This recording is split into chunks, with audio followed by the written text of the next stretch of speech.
Le ballet diplomatique autour de la situation en Ukraine se poursuit à Paris. Le chef de la diplomatie américaine John Kerry et son homologue russe Sergueï Lavrov se sont longuement entretenus en marge d'une réunion sur le Liban. Autre face-à-face, celui des soldats russes et ukrainiens en Crimée. Les forces russes ont investi des sites militaires hautement stratégiques mercredi. Sur le plan économique, Bruxelles annonce un plan d'aide massif à l'Ukraine de 11 milliards d'euros. Rebondissement dans le procès Pistorius à Pretoria. Un témoin évoque un coup de feu tiré par le champion paralympique sud-africain au cours d'un repas amical. Prise de court par le témoignage à charge d'un ami boxeur de l'athlète, la défense a demandé une suspension d'audience. Répugnant, selon François Fillon, dégoût de la part de Roselyne Bachelot, inacceptable pour Jean-Pierre Raffarin.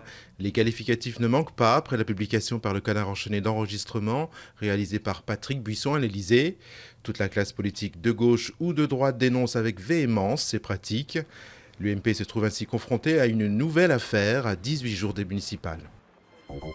La justice a ouvert une nouvelle enquête pour trafic d'influence et violation du secret de l'instruction à l'encontre de Thierry Herzog, l'avocat de Nicolas Sarkozy.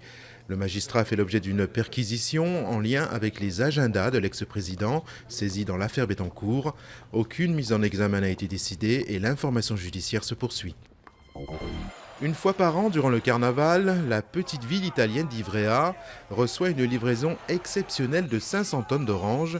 Mais ce n'est pas pour en tirer du jus, mais pour une bataille rangée, très appréciée par les milliers de participants.